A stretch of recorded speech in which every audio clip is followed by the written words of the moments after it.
Lecture we have talked about functional groups. हमने बात की थी कुछ ऑर्गेनिक केमिस्ट्री के फंक्शनल ग्रुप्स को लेकर। तो आज जो हमारा नया टॉपिक है वो है रिएक्शन को समझने की कोशिश करेंगे। हम लोग समझेंगे कि ऑर्गेनिक केमिस्ट्री में रिएक्शन कैसे कैरी फॉरवर्ड होती है, कैसे रिएक्टेंट से प्रोडक्ट बनता है, उस प्रोसेस को समझने की कोशिश करेंगे। तो आज का जो हमारा बेसिक कॉन्सेप्ट और बेसिक टॉपिक जो हम पढ़ने वाले हैं, इट इज़ रिएक्शन मैकेनिज्म। क्या है? Reaction mechanism. तो डालिए हेडिंग। हेडिंग क्या है? रिएक्शन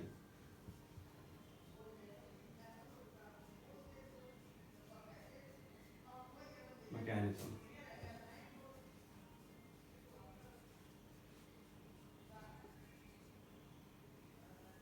रिएक्शन मैकेनिज्म को समझने की कोशिश करते हैं। तो आप जानते हैं जो बेसिक एल्गोरिथम होती है वो बोलती है कि रिएक्टेंट से बनता है प्रोडक्ट। रिएक्टेंट से बनता है product via a state which is known as intermediate. क्या बोलते हैं? रिएक्टेंट से प्रोडक्ट बनता है, बीच में एक स्टेप आता है, इसे क्या बोलते हैं? इंटरमीडिएट फॉर्मेशन होती है। क्या होती है? इंटरमीडिएट का फॉर्मेशन होता है। तो इस इंटरमीडिएट के बारे में जरा समझने की कोशिश करते हैं। क्या होता है ये इंटरमीडिएट? केमिस्ट्री में, ऑर्गेनिक केमिस्ट्री में intermediates are following. They can be following intermediates in organic chemistry. समझते हैं जरा क्या होते हैं। पहला इंटरमीडिएट जो आप देखेंगे वो होता है फ्री रेडिकल। क्या होता है? Free radical. सेकंड जो आप देखेंगे वो होता है कार्बोकैटाइन। क्या होता है? Carbocation. Third one is carbanion. One is nitrene and last one is carbene. Last one is carbene. तो ऑर्गेनिक केमिस्ट्री में कोई भी रिएक्शन होती है वो इन 5 रिएक्शन इंटरमीडिएट के थ्रू पास आउट होती है। इनमें से कोई एक रिएक्शन इंटरमीडिएट हर रिएक्शन में बनता है। मतलब ऑर्गेनिक केमिस्ट्री की कोई भी रिएक्शन होगी वो हमेशा इन 5 में से कोई एक मैकेनिज्म होगा जिसे वो फॉलो करेगी, जिससे कि रिएक्टेंट से हमें प्रोडक्ट मिलेगा। तो रिएक्टेंट से प्रोडक्ट जब मिलता है तो बीच में एक स्टेट आती है, उसे क्या बोलते हैं? इंटरमीडिएट बोलते हैं। और वो इंटरमीडिएट केमिस्ट्री में ये फॉलोइंग हो सकते हैं, इनमें से 5 में से कोई एक रिएक्शन मैकेनिज्म का इंटरमीडिएट होगा, उसके थ्रू वो रिएक्शन पास आउट करती है। तो हम बेसिक कॉन्सेप्ट समझ चुके हैं कि रिएक्शन से प्रोडक्ट एक स्टेप में नहीं बन जाता है, मल्टीपल स्टेप से बनता है, और उसी में एक स्टेप होता है इंटरमीडिएट फॉर्मेशन का। और इंटरमीडिएट ये 5 होते हैं। इनकी केमिस्ट्री अगर हमने समझ ली, तो हम जान जाएंगे किसी भी रिएक्शन का अगर हमें इंटरमीडिएट पता है तो हमें पता लग जाएगा उसका मैकेनिज्म क्या है और रिएक्टेंट देके प्रोडक्ट हमें कैसे बनाना है। तो रिएक्टेंट से प्रोडक्ट के पास पहुंचना है तो बेसिक हमें क्या पता होना चाहिए? रिएक्शन का इंटरमीडिएट और उसका मैकेनिज्म पता होना चाहिए। तो हम यही समझने की कोशिश करेंगे इस लेक्चर में और आने वाले लेक्चर्स में कि कैसे रिएक्शन का जो मैकेनिज्म होता है वो कैसे कैरी फॉरवर्ड होती है, कैसे प्रोडक्ट मिलता है। तो आप बात समझ चुके हैं कि रिएक्टेंट से प्रोडक्ट कैसे मिलेगा? Via intermediate formation. और सारी की सारी ऑर्गेनिक केमिस्ट्री सिर्फ और सिर्फ इंटरमीडिएट की केमिस्ट्री है, सिर्फ और सिर्फ इंटरमीडिएट केमिस्ट्री है। आपने इन 5 इंटरमीडिएट के बारे में अगर पढ़ लिया और इनको आप अच्छे से समझ गए, जान गए, तो आप कोई भी रिएक्शन आप रिएक्टेंट देख के प्रोडक्ट बता सकते हैं, आप रिएक्टेंट देख के प्रोडक्ट सॉल्व कर सकते हैं। आपको रिएक्शन याद करने की मिनिमम जरूरत पड़ेगी। तो अच्छे से कोशिश करिए समझने की क्या होते हैं रिएक्शन इंटरमीडिएट, और एक एक इंटरमीडिएट के बारे में हम अलग से बात करेंगे। तो जरा बात करते हैं, पहले जानते हैं कि रिएक्टेंट से प्रोडक्ट अगर बन रहा है तो एक इंटरमीडिएट स्टेज आती है। और पहले क्या होगा? रिएक्टेंट के आपस में कुछ बॉन्ड्स होते हैं, वो बॉन्ड्स टूटेंगे, कुछ नए बॉन्ड्स बनेंगे और क्या हो जाएगा? रिएक्टेंट से हमें प्रोडक्ट मिल जाएगा। तो रिएक्टेंट से प्रोडक्ट मिलने के लिए क्या होता है? कुछ पुराने बॉन्ड टूटते हैं, कुछ नए बॉन्ड बनते हैं, और क्या मिलता है? फाइनल स्टेज में क्या मिलता है? प्रोडक्ट मिलता है। तो आइए समझते हैं।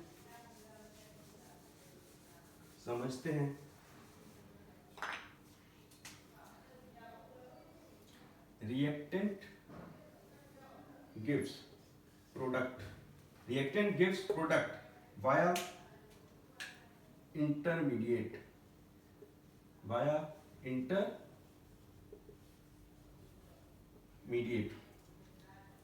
और हम जानेंगे कि जो कोई भी रिएक्शन होती है ऑर्गेनिक केमिस्ट्री की हर एक reaction, every reaction of organic chemistry, the first step is always bond breaking. क्या होता है? Bond breaking. ऑर्गेनिक केमिस्ट्री की हर रिएक्शन का पहला स्टेप हमेशा क्या होता है? बॉन्ड ब्रेकिंग होता है। जो रिएक्टेंट के प्रीफॉर्म बॉन्ड्स हैं, पहले से जो बने हुए हैं, वो टूटेंगे। पहले क्या होंगे? वो टूटेंगे। तो bond breaking is always the first step of any reaction. उसके बाद नए बॉन्ड्स बनते हैं, उसके बाद नए बॉन्ड्स बनते हैं और फाइनल स्टेज में क्या मिलता है, प्रोडक्ट मिलता है। क्या मिलता है, प्रोडक्ट मिलता है। तो जानिए, पहली बात हम जानेंगे first star concept is first step is always bond breaking. क्या होता है, बॉन्ड ब्रेकिंग। बॉन्ड ब्रेकिंग हमेशा किसी रिएक्शन का पहला स्टेप होता है। तो पहले जो रिएक्टेंट के पहले से प्री फॉर्म बॉन्ड होते हैं वो टूटते हैं, कुछ नए बॉन्ड बनेंगे, उसके बाद हमें फाइनल स्टेज क्या मिलेगा, प्रोडक्ट मिलेगा। आप ये बात जितने अच्छे से दिमाग में बिठा लेंगे उतनी ही आप देखेंगे कि रिएक्शन मैकेनिज्म आपके लिए आसान होती चली जाएगी। कि पहला स्टेप क्या होता है, हमेशा बॉन्ड ब्रेकिंग होता है, रिएक्टेंट के प्री फॉर्म बॉन्ड टूटते हैं, कुछ नए बॉन्ड बनते हैं और फाइनल स्टेज में क्या मिलता है, प्रोडक्ट मिलता है। तो आगे बात करते हैं, पहला जो हमारा इंटरमीडिएट है उसकी बात करते हैं, इट इज फ्री रेडिकल। क्या है, फ्री रेडिकल। बात करते हैं जरा फ्री रेडिकल के बारे में। फ्री रेडिकल के बारे में बात करते हैं। फर्स्ट,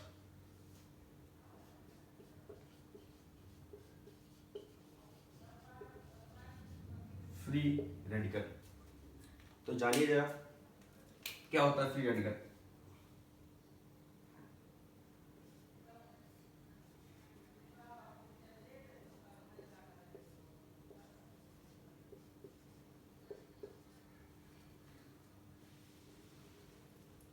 देखिए, ये एक ऑर्गेनिक कंपाउंड है, उसमें सेंट्रल जो पोजीशन होती है वो कार्बन एटम की है और उसके आसपास जो आर है, दिस आर, ये आर क्या है, एल्काइल ग्रुप है। क्या है, एल्काइल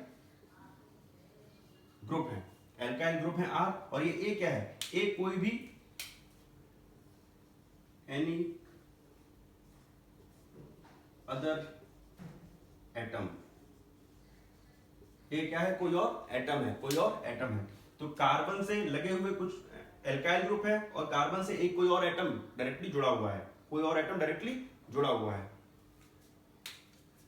ये बताइए, जब कभी पहले एक बात समझते हैं, हम लोग बेसिक कॉन्सेप्ट समझने की कोशिश करते हैं कि जब कभी भी केमिस्ट्री में, ऑर्गेनिक केमिस्ट्री में नहीं, केमिस्ट्री में, पूरी केमिस्ट्री में जब कभी भी कोई बॉन्ड बनता है तो हमेशा इलेक्ट्रॉन की शेयरिंग से बनता है। दो एटम पास आते हैं, डिसाइड करते हैं कि बॉन्ड बनाते हैं। क्या करते हैं, बॉन्ड बनाते हैं और आपस में एक दूसरे के इलेक्ट्रॉन क्या करते हैं, इलेक्ट्रॉन शेयर करते हैं। तो या तो क्या पॉसिबिलिटी है, इलेक्ट्रॉन शेयर करना चाहते हैं, इसका मतलब क्या पॉसिबिलिटी है कि अगर वो दोनों एटम सेम इलेक्ट्रोनेगेटिविटी के हैं, मतलब बात ऐसे समझिए आप, हम जो दो एटम है उनको हम मानते हैं कि दो क्या है, बिजनेसमैन है और दोनों ने डिसाइड किया है कि पार्टनरशिप में बिजनेस करेंगे। क्या करेंगे, पार्टनरशिप में बिजनेस करेंगे। तो इनने जब डिसाइड किया कि पार्टनरशिप करेंगे तो इन्होंने कुछ इन्वेस्टमेंट किया है। मान लेते हैं एक इलेक्ट्रॉन का इन्वेस्टमेंट ए ने किया है और एक इलेक्ट्रॉन का इन्वेस्टमेंट बी ने किया है। एक इलेक्ट्रॉन ए का है और एक इलेक्ट्रॉन बी का है और दोनों ने क्या किया है, दोनों ने पार्टनरशिप करी है, तो एक बॉन्ड बना लिया। क्या बना लिया, एक बॉन्ड बना लिया है। जब कभी भी इस बॉन्ड की बात करेंगे तो हम जानते हैं कि एक बॉन्ड हमेशा दो इलेक्ट्रॉन से बनता है। तो दो इलेक्ट्रॉन हमें दिख रहे हैं, एक बॉन्ड है। लेकिन मान लीजिए कि कभी अगर ये बिजनेस टूटा तो ये इलेक्ट्रॉन है, इस बॉन्ड की जो स्प्लिटिंग होगी वो डिसाइड करेगी कि बनने वाला इंटरमीडिएट कैसा होगा। क्या पॉसिबिलिटी है कि ए और बी ने अपना 50-50 लगाया था पार्टनरशिप में और जब दोनों का बॉन्ड टूटा तो दोनों 50-50 लेकर अलग हो गए। तो कुछ ऐसा बन जाएगा, ए के पास एक इलेक्ट्रॉन, बी के पास एक इलेक्ट्रॉन। मान लीजिए कि उनमें से कोई एक बहुत ज्यादा लालची हुआ तो वो जब ये शेयरिंग करते हैं तो कुछ ऐसा हो जाता है कि ए से रखा है बी का बॉन्ड और ये दो इलेक्ट्रॉन है, ये बोलते क्या है, इनकी कुछ, हम तो जानते हैं किसी बिजनेस में क्या होती है, कुछ प्री रिक्विजिट्स होती हैं, कुछ पहले से प्री डिमांड होती है कि ऐसा है कि दो, अब पहले पास इसके पास 50,000 थे, इसके पास 50,000 थे। तो अगर इन दोनों ने 50% मतलब 50% पार्टनरशिप में अगर बिजनेस किया है तो अगर इसको 1 लाख की जरूरत पड़ेगी तो ये दोनों इलेक्ट्रॉन ले जाएगा लेकिन वापस यहीं पे रख देगा। जब इसको जरूरत पड़ेगी तो ये दोनों इलेक्ट्रॉन ले जाएगा लेकिन वापस यहीं पे रख देगा। ये क्या होती है? ये म्यूचुअल अंडरस्टैंडिंग होती है किसी भी बिजनेस की। लेकिन मान लीजिए इनमें से कोई बहुत लालची निकला और जब ये भागा यहाँ से तो ये दोनों इलेक्ट्रॉन लेके भागा, यहाँ से दोनों इलेक्ट्रॉन लेके भागा, तो हमेशा ए के पास क्या आएगा? ए के पास नेगेटिव चार्ज। ए के पास क्या आएगा? Negative charge. इलेक्ट्रॉन एक्सिस में लेके भागा, इलेक्ट्रॉन एक्सिस में लेके भागा है। और बी क्या हो जाएगा? बी के पास आएगा पॉजिटिव चार्ज। बी के पास क्या आएगा? Positive charge. का मतलब बी पे क्या हो गया? इलेक्ट्रॉन की डेफिसिट हो गई है, इलेक्ट्रॉन की डेफिसिट हो गई है। तो ऐसे इंटरमीडिएट को बोलते हैं हम फ्री रेडिकल, ऐसे को बोलते हैं कार्बोनाइन, ऐसे को बोलते हैं कार्बोकैटाइन। क्या बोलते हैं? कार्बोकैटाइन। इनको समझने की कोशिश करेंगे तो आपको बेसिक बात समझ में आ गई है कि जब कभी भी रिएक्शन में बॉन्ड बनता है, बॉन्ड जो बनता है रिएक्टेंट में हमेशा 2 इलेक्ट्रॉन की शेयरिंग से बनता है, 2 इलेक्ट्रॉन की शेयरिंग से बनता है। और जब ये बॉन्ड टूटेगा तो वो क्लीवेज किस तरीके का क्लीवेज होगा, वो क्लीवेज किस तरीके का क्लीवेज होगा ये डिसाइड करेगा कि बनने वाला इंटरमीडिएट कैसा है, बनने वाला इंटरमीडिएट कैसा है। जैसे कि हमने बात करी थी कि 2 इलेक्ट्रॉन यहाँ होंगे, एक सी का इलेक्ट्रॉन एक इलेक्ट्रॉन। जब सी और ए पास पास आए होंगे और उन्होंने डिसाइड किया होगा कि बिजनेस करते हैं 50-50 पार्टनरशिप में, तो ये 50-50 पार्टनरशिप में इन्होंने 1 इलेक्ट्रॉन का बिजनेस किया, इन्होंने 1 इलेक्ट्रॉन का बिजनेस किया। इस बॉन्ड में 2 इलेक्ट्रॉन है। किसी भी बॉन्ड में कितने इलेक्ट्रॉन होते हैं? 2 इलेक्ट्रॉन होते हैं। तो इस बॉन्ड में हमें दिख रहे हैं 2 इलेक्ट्रॉन है। जब इस बॉन्ड का क्लीवेज होगा, तो क्लीवेज के लिए हमने हीट दी है। क्या दी है? हीट दी है। तो इस बॉन्ड का क्लीवेज होगा, तो अगर क्लीवेज ऐसा होता है R C R R and आप देखेंगे अगर ये क्लीवेज कुछ ऐसा होता है, यहां से क्लीवेज होता है, मतलब जब इन्होंने अपना बॉन्ड तोड़ना डिसाइड किया है तो इन्होंने डिसाइड किया है कि अपने जो इन्वेस्टमेंट किए थे, जो ने लगाया था पैसा, वो अपना वापस ले जाओ। तो इसका मतलब कुछ ऐसा रह जाएगा, C का 1 इलेक्ट्रॉन और प्लस A का 1 इलेक्ट्रॉन, ऐसे हो जाएगा। C का 1 इलेक्ट्रॉन और A का 1 इलेक्ट्रॉन। तो आप देख रहे हैं कि कार्बन के पास एक फ्री इलेक्ट्रॉन रह गया है, और A अपना 1 इलेक्ट्रॉन लेके चला गया है। ऐसे इंटरमीडिएट को बोलते हैं हम फ्री रेडिकल। क्या बोलते हैं? Free radical. बात आपको समझ में आ रही होगी फ्री रेडिकल फॉर्मेशन कब होगा? जब कभी भी बॉन्ड ब्रेकिंग होती है, और वो बॉन्ड ब्रेकिंग कैसी होगी? अपना इलेक्ट्रॉन लेके चले गए हैं, ऐसी बॉन्ड ब्रेकिंग को बोलते हैं होमोलिटिक क्लीवेज। क्या बोलते हैं? Homolytic cleavage. मतलब बराबर का क्लीवेज हुआ है, जिसका जितना इलेक्ट्रॉन था वो उतना लेके चला गया है। तो ऐसे इंटरमीडिएट क्या बोलते हैं? फ्री रेडिकल बोलते हैं। बात आपको समझ में आ चुकी होगी कि केमिस्ट्री में कब फ्री रेडिकल बनता होगा, जरा बात करते हैं। When free radical is formed, कौन सी रिएक्शन ऐसी होगी जहां पर फ्री रेडिकल फॉर्मेशन होगा, जहां पे इंटरमीडिएट क्या होगा? फ्री रेडिकल होगा। बात करते हैं फ्री रेडिकल के लिए। अगर हम इसको देख लें सिंपल वे में, जो आपको स्क्रीन पर दिख रहा है कि ऐसा मैंने लास्ट स्लाइड में आपको बताया था कि जब कभी भी क्या होता है, ऐसा होमोलिटिक क्लीवेज होता है कि C और A अपना एक इलेक्ट्रॉन लेकर अलग चले गए, तो बनने वाला इंटरमीडिएट क्या होता है? एक फ्री रेडिकल होता है। क्या होता है? एक फ्री रेडिकल होता है। तो जरा आपको जो देख रहे हो आप देखिए और बताइए जरा कि इस फ्री रेडिकल कब बना होगा? जब इन्होंने अपना एक इलेक्ट्रॉन स्प्लिट किया है अलग अलग। तो इसका मतलब electronegativity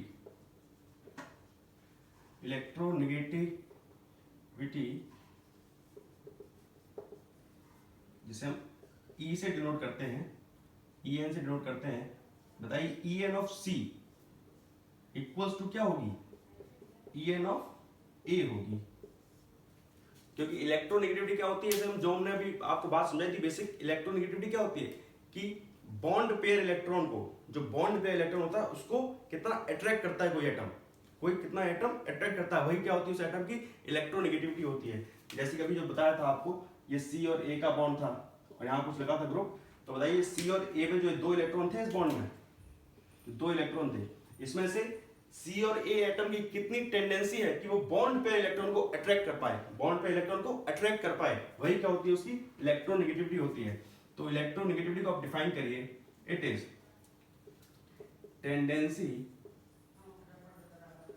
to attract a bond pair electron pair electron by atom.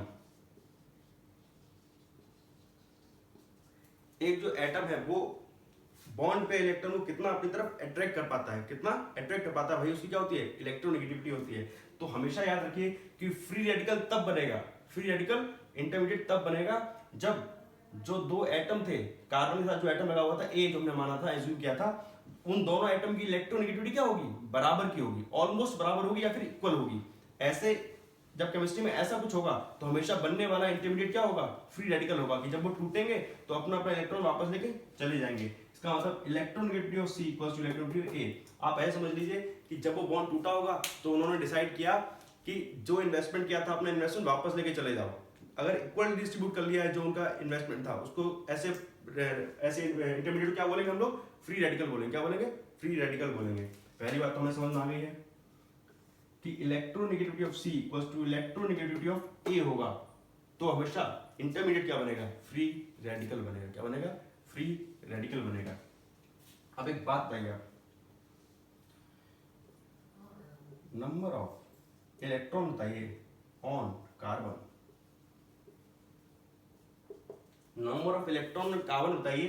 तो बताइए इस कार्बन के पास जब बॉन्ड टूटा होगा, ये अपना चला गया है, तो इस कार्बन के पास कितने इलेक्ट्रॉन है, एक इलेक्ट्रॉन यहां रखा हुआ है। बताइए जरा गिन के बताइए इस कार्बन के पास कितने इलेक्ट्रॉन है। अगर इसने 8 से 3 बॉन्ड बना रखे हैं, कितने इलेक्ट्रॉन है।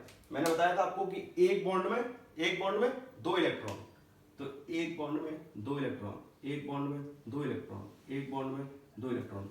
काउंट करिए, 2 4 6 और 1 7 इलेक्ट्रॉन। कितने हैं, 7 इलेक्ट्रॉन। तो नंबर ऑफ इलेक्ट्रॉन कार्बन कितने हो जाते हैं, 7 इलेक्ट्रॉन। जब कभी भी केमिस्ट्री में फ्री रेडिकल इंटरमीडिएट बनेगा तो कार्बन के पास कितने इलेक्ट्रॉन होंगे, 7 इलेक्ट्रॉन होंगे, 7 इलेक्ट्रॉन होंगे। इन 7 इलेक्ट्रॉन को अगर स्प्लिट करेंगे आप तो बताइए बॉन्ड पेयर इलेक्ट्रॉन कितने होंगे, 6। कितने होंगे, 6। देख रहे हैं कितने इलेक्ट्रॉन जो है बॉन्ड में है, 6 इलेक्ट्रॉन बॉन्ड में है। और अनपेयर्ड इलेक्ट्रॉन कितने हैं, अनपेयर्ड इलेक्ट्रॉन कितना है, एक इलेक्ट्रॉन आप देख रहे हैं वो कैसा है, अनपेयर्ड है। कैसा है, अनपेयर्ड है। तो केमिस्ट्री में जब कभी भी होमोलिटिक बॉन्ड क्लीवेज होता है, जब कभी भी होमोलिटिक बॉन्ड क्लीवेज होता है तो हमेशा फ्री रेडिकल इंटरमीडिएट बनता है। और जब फ्री रेडिकल इंटरमीडिएट बनता है तो हमेशा कार्बन के पास 7 इलेक्ट्रॉन होते हैं। कितने होते हैं, 7 इलेक्ट्रॉन होते हैं। उसमें से 6 क्या होते हैं, बॉन्ड पे इलेक्ट्रॉन, एक क्या होता है, अनपेयर्ड इलेक्ट्रॉन होता है। ये बात आप समझ चुके हैं, आगे बात करते हैं।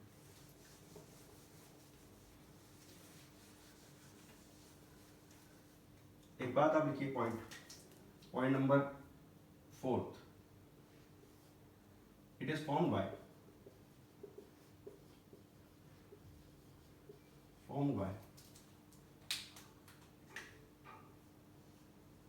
Homolytic bond cleavage. Homolytic bond cleavage, homolytic मतलब इक्वली डिस्ट्रीब्यूट कर लिया। जब बॉन्ड क्लीव किया है, बॉन्ड तोड़ा है, तो इक्वली अपने इलेक्ट्रॉन डिस्ट्रीब्यूट कर लिया। ऐसे बॉन्ड क्लीवेज क्या बोलते हैं, होमोलिटिक बॉन्ड क्लीवेज। जब होमोलिटिक बॉन्ड क्लीवेज होगा तो इंटरमीडिएट क्या बनेगा, फ्री रेडिकल बनेगा। तो बात समझ में आ गई, it is formed by homolytic bond cleavage. बात करते हैं स्ट्रक्चर की, बात करते हैं हाइब्रिडाइजेशन की।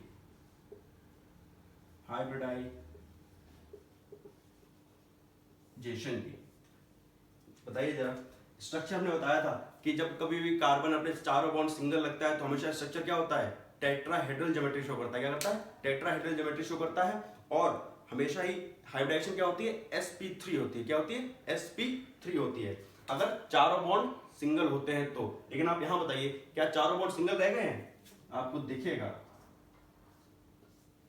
कि यहां पे कुछ ग्रुप लगा हुआ था, R कुछ ऐसा ग्रुप लगा हुआ था,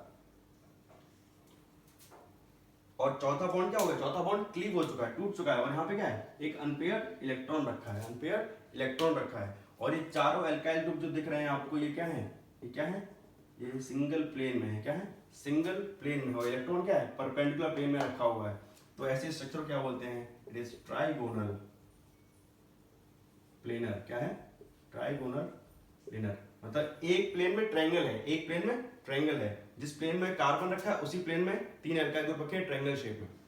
तो ये क्या है, 3D में आपको ऐसा दिख रहा है, ट्राइगोनल प्लेनर स्ट्रक्चर होता है किसका, एक फ्री रेडिकल का, किसका, एक फ्री रेडिकल का, स्ट्रक्चर ऑफ फ्री रेडिकल। बताइए हाइब्रिडाइजेशन जब वो चारों बॉन्ड सिंगल बना रहा था तो क्या थी, sp3 थी, क्या थी, sp3। प्रीवियस लेक्चर में आपको फर्स्ट लेक्चर में बताया था कार्बन जब कभी चारों बॉन्ड सिंगल बनाएगा तो स्ट्रक्चर हमेशा टेट्राहेड्रल होगा और हाइब्रिडाइजेशन हमेशा क्या होगी, sp3 होगी। तो बताइए यहाँ पे एक बॉन्ड जो था वो 4 में से टूट चुका है, एक बॉन्ड टूट चुका है, इसका मतलब sp3 में से एक बॉन्ड टूट चुका है, हाइब्रिडाइजेशन रह जाएगी sp2, क्या हो जाएगी, sp2। sp3 हाइब्रिडेशन तब थी जब चारों बॉन्ड सिंगल थे, यहाँ पे 3 बॉन्ड रहेगा, एक बॉन्ड तो टूट गया है, इसका मतलब हाइब्रिडेशन क्या हो जाएगी, sp2। तो आप जानेंगे कि फ्री रेडिकल की हाइब्रिडेशन क्या होती है, sp2। स्ट्रक्चर क्या होता है, ट्राइगोनल प्लेनर। बनता कब है, जब होमोलिटिक बॉन्ड क्लीवेज होता है। ये बेसिक कॉन्सेप्ट आप समझ चुके हैं। अब एक बात बताइए, जब कभी भी इंटरमीडिएट बनता है, इंटरमीडिएट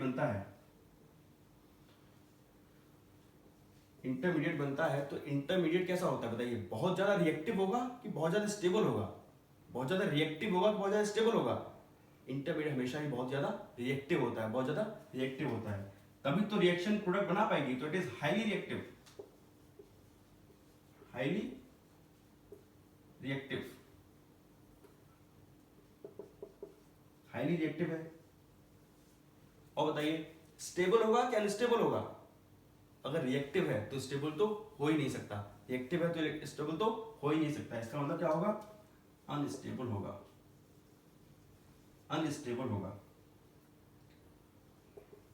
अनस्टेबल होगा। फ्री रेडिकल हमेशा अनस्टेबल होगा। तो बताइए इसके पास किसी भी इलेक्ट्रॉन को, किसी भी एटम को अगर स्टेबिलिटी चाहिए होती है तो उसके ऑक्टेट में कितने इलेक्ट्रॉन होने चाहिए। हम जानते हैं किसी भी इलेक्ट्रॉन की स्टेबिलिटी के लिए उसके पास 8 इलेक्ट्रॉन होने चाहिए, लेकिन आपने भी देखा था कि इलेक्ट्रॉन कितने थे कार्बन के पास, कितने थे, 7 इलेक्ट्रॉन्स, उसमें से 6 थे बॉन्ड पेयर, एक था अनपेयर्ड इलेक्ट्रॉन था। तो 6 जो बॉन्ड पेयर इलेक्ट्रॉन थे, एक अनपेयर्ड था, टोटल कितने आएंगे, 7 इलेक्ट्रॉन थे। तो बताइए क्या ये कार्बन एटम इसका ऑक्टेट कंप्लीट है, कंप्लीट है, नहीं, it is incomplete octet, incomplete octet. अगर इनकम्प्लीट ऑक्टेट है तो इसके पास 7 इलेक्ट्रॉन है, इसका मतलब इलेक्ट्रॉन की डेफिसिट है कि एक्सेस है, इलेक्ट्रॉन की डेफिसिट है कि एक्सेस है, डेफिसिट है। It is electron deficient, electron deficient है, इलेक्ट्रॉन डेफिशिएंट है। आपको बेसिक जो फ्री रेडिकल है उसकी केमिस्ट्री आपको समझ में आ चुकी है कि फ्री रेडिकल कैसे बनता है। जब कभी भी दो एटम के बीच में होमोलिटिक बॉन्ड क्लीवेज होगा, होमोलिटिक मतलब बराबर का बॉन्ड क्लीवेज होगा, तो बनने वाला इंटरमीडिएट होगा फ्री रेडिकल। क्या होगा, free radical. Homolytic bond cleavage से बनता है और कैसा होता है, हाईली रिएक्टिव होता है, अनस्टेबल होता है, ऑक्टेट क्या होता है, इनकम्प्लीट होता है, क्योंकि 7 इलेक्ट्रॉन है तो इसका मतलब क्या है, 8 पे पूरा होता है, इसका इनकम्प्लीट ऑक्टेट है। इनकम्प्लीट ऑक्टेट है तो कैसा होगा, अनस्टेबल होगा, अनस्टेबल होगा। और बताइए 7 इलेक्ट्रॉन, इसका मतलब इलेक्ट्रॉन की डेफिशिएंसी है, तो क्या बोलेंगे, इलेक्ट्रॉन डेफिसिट है। तो आपको आज के लेक्चर में समझ में आया कि हमने समझने की कोशिश करी कि केमिस्ट्री में कैसे रिएक्शन से रिएक्टेंट में हमें प्रोडक्ट मिलेगा वाया इंटरमीडिएट, और वो केमिस्ट्री में कौन से इंटरमीडिएट हो सकते हैं हमने बात की थी। It can be free radical, it can be carbocation, it can be carbanion, carbene और नाइट्रीन। और हमने एक इंटरमीडिएट फोकस किया जिस लेक्चर में, वो था फ्री रेडिकल। फ्री रेडिकल कैसे बनेगा, क्या उसकी हाइब्रिडाइजेशन होगी, क्या उसका स्ट्रक्चर होगा, कितने इलेक्ट्रॉन होते हैं, सब बातों में हमने चर्चा की। होप करते हैं आपको समझ में आया होगा। तो आप इस रिएक्शन मैकेनिज्म को अगर समझ लेंगे तो आपको रिएक्शंस बहुत ही अच्छे से समझ में आएंगी। Till next lecture, follow the channel, subscribe the channel, like the video.